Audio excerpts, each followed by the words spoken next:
खुदावंद यीशु अलमसीह जो कि तख्ते कायनात पर बैठे हैं और वहाँ से वो पूरी कायनात पर हुक्मरानी कर रहे हैं, उन्हीं के नाम में आपकी सलामती हो। आज हम जिस मौजू पर बात करने जा रहे हैं ये है अहद का संदूक। लेकिन एक ही वीडियो में इसके सारे पहलुओं का जायजा लेना मुमकिन नहीं है, तो इसीलिए मेरी ये कोशिश होगी कि मैं इसको 2-3 हिस्सों में करके इसके बारे में जो भी आपके सवालात हैं, आपके ज़हन में हैं, उनके मैं जवाब दे सकूं। तो आज की वीडियो में जिस बात पर हम गौर करने जा रहे हैं वो ये है कि खुदा ने अहद का संदूक बनाने का हुक्म क्यों दिया, इसका दरअसल मेन मकसद क्या था, मेन फंक्शन क्या था। तो इसको बेहतर तौर पर समझने के लिए इसका थोड़ा सा सियाको सबाक जरूरी है कि खुदा ताला ने कब हुक्म दिया कि यह अहद का संदूक बनाया जाए। अब खुरूज की किताब में आप पढ़ते हैं कि बनी इसराइल को जब खुदा ताला मुल्क मिस्र से निकाल कर लाते हैं तो फिर 50वें दिन वो कोई सीना पर पहुंचते हैं और वहां पर खुदा ताला बनी इसराइल से कहते हैं कि मैं तुम्हारे साथ अहद बांधना चाहता हूं। इसका मतलब यह है कि इससे पहले तक का मेरे तुम्हारे साथ जो रिश्ता था वो मुकद्दस अब्राहम, इसहाक और याकूब की वजह से था, लेकिन अभी मैं चाहता हूं कि बहसीयत कौम तुम मेरे साथ अहद बांधो। अगर तुम अहद बांधोगे तो इसका नतीजा ये होगा कि तुम्हारी हैसियत मेरे लिए कीमती खजाने की सी होगी, यानी कि अगर कोई तुम्हें नुकसान पहुंचाना जाए तो मैं खुद तुम्हारी हिफाजत करूंगा। इसके बाद तुम्हारी हैसियत एक ममलकत की होगी, यानी कि एक जैसे बादशाहत होती है तुम्हारी हैसियत वो होगी। और सिर्फ बादशाहत नहीं बल्कि तुम काहिन होगे, यानी कि तुम्हारे वसीले से मैं जमीन की इंतहा तक सारी कौमों तक पहुंचूंगा। अब खुदा ताला ने ये बात बनी इसराइल से खुरूज 19वें बाब में की है, और जब बनी इसराइल इस बात पर राजी हो गए तो खुदा ताला ने उन्हें शरीयत दी जो कि अहद की सूरत में थी। और जब बनी इसराइल ने इस शरीयत को पढ़ लिया और उन्होंने कहा जी हम बिल्कुल इसके मुताबिक चलेंगे, तो खुरूज 24 बाब में हम देखते हैं कि खुदा ताला बनी इसराइल के साथ अहद बांधते हैं। जब यह अहद बन जाता है तो फिर 25वें बाब में खुदा ताला कहते हैं कि अब मैं तुम्हारे दरमियान रहना चाहता हूं और तुमने अब मेरे लिए यहां पर मस्कन बनाना है, और जिसे आम जुबान में हम खैमा इज्तमा कहते हैं। यूं तो खैमा इज्तमा अपने आप में इतना दिलचस्प मौजू है कि इस पर हम काफ़ी सारी वीडियोस बना सकते हैं, लेकिन हमारा चूंकि मौजू आज अहद का संदूक है तो आइए हम इस पर गौर करते हैं कि दरअसल खुदा ने क्या दिखाया होगा जिसकी शक्ल पर यह सारा कुछ बनाया गया है। अब जाहिर है कि संदूक इसलिए होता है कि उसमें कोई चीज रखी जाए, और अब इसका नाम चूंकि अहद का संदूक है तो जाहिर है इसमें अहद ही रखा जाएगा। और इसके बारे में खुरूज 25 बाब और उसकी 16 आयत में कुछ यूं लिखा है, और तू उस शहादत नामे को जो मैं तुझे दूंगा उसी संदूक में रखना। अब शहादत का मतलब होता है गवाही, और कहा गया कि इसमें कोई चीज रखी जाएगी जो कि किसी चीज की गवाही देगी, जो किसी चीज का सबूत होगी। अब यह बड़ी दिलचस्प बात है कि इसे कहा अहद का संदूक गया है, लेकिन इसमें जो चीज रखी गई है उसे शहादत नामा कहा गया है। तो इससे क्या मुराद है? यहां पर आपने याद रखना है कि उस जमाने में होता यह था कि जब लोग आपस में कोई अहद करते थे तो वो उस बात को लिख लेते थे, और यह अहद जो था सिर्फ 2 लोग नहीं आपस में बांधते थे, बल्कि कोई एक बड़ी कौम का बादशाह और एक कोई कमजोर कौम आपस में बांधते। और जब इस तरह का अहद बांधा जाता तो इसे खिदमत गुजारी का अहद कहते थे, यानी कि जो कमजोर कौम है वो इस बात का इकरार करती कि हम इस बड़े बादशाह की खिदमत करेंगे और ये हमारी हिफाजत करेगा दीगर तमाम जो कौमें हैं उनसे, और जो भी इस बादशाह के मफादात हैं हम उसके लिए काम करेंगे। और जैसा कि आपने कुछ देर पहले सुना कि जब खुदा ताला ने बनी इसराइल के साथ अहद बांधा तो उसे शरीयत दी जो दरअसल इसी अहद की शक्ल में थी, जिसका मतलब यह था कि यहोवा बनी इसराइल का खुदा भी है और बादशाह भी है,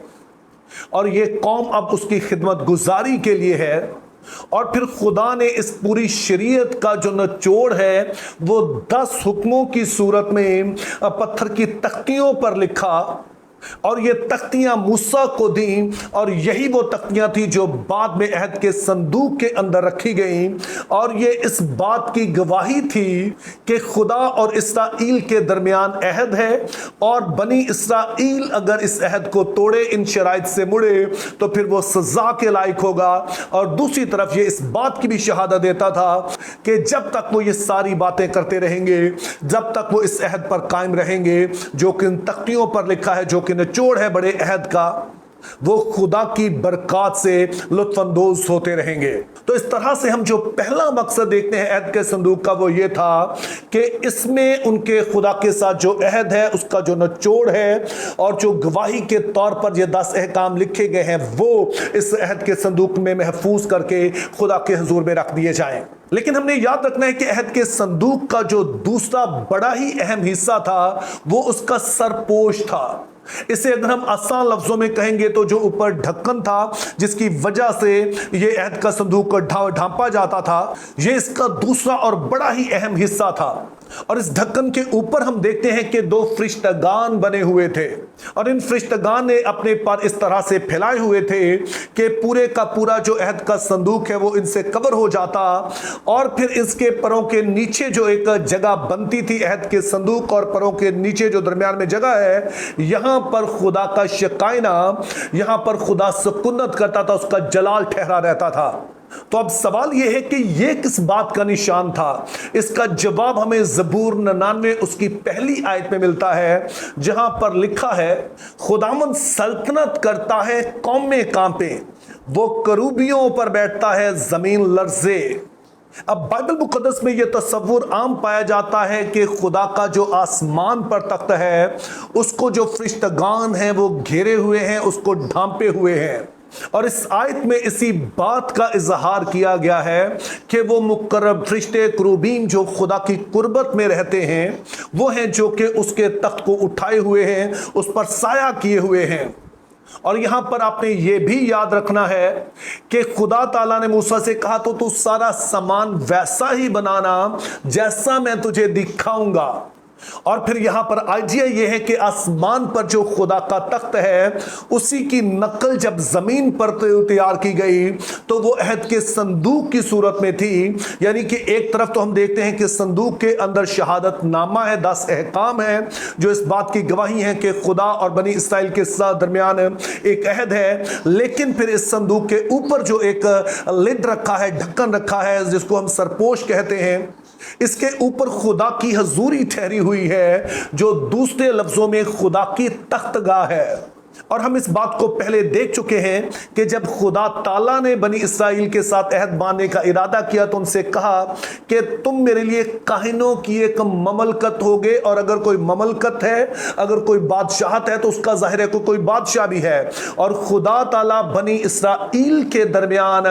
उनके खुदा और बादशाह के तौर पर सुकूनत करते हैं, और अहद का संदूक उनका तख्त है जिस पर उनका शकाइना ठहरता है, जहां पर उनकी हजूरी ठहरी रहती है। और फिर यही सबब है कि जो खेमा इज्तिमा की जगह एक जब बिल्डिंग बनाई गई तो उसे हैकल का नाम दिया गया, जिसका मतलब है महल। यही सबब है कि यरूशलेम को बुजुर्ग बादशाह का शहर कहा जाता था, चूंकि हैकल जो थी वो यरूशलेम में थी, और हैकल का जो पाकतरीन मुकाम है वहां पर अहद का संदूक है जो कि खुदा का तख्त है।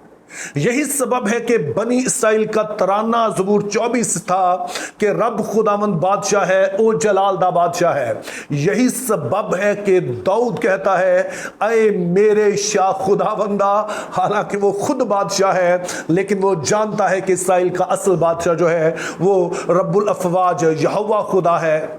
जो कि करूबियों पर बैठता है, और जिसका तख्त अहद के संदूक की सूरत में हैकल यानी कि खुदा के महल में रखा हुआ है।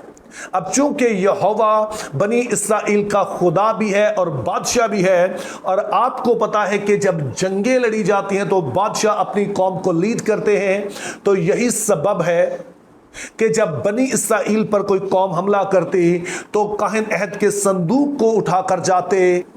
جس سے مراد یہ ہوتی تھی کہ ان کا نہ صرف خدا بلکہ بادشاہ جو ہے وہ ان کے آگے نکل چکا ہے، وہ خود ان کی رہنمائی کر رہا ہے تاکہ اپنے لوگوں کی حفاظت کرے۔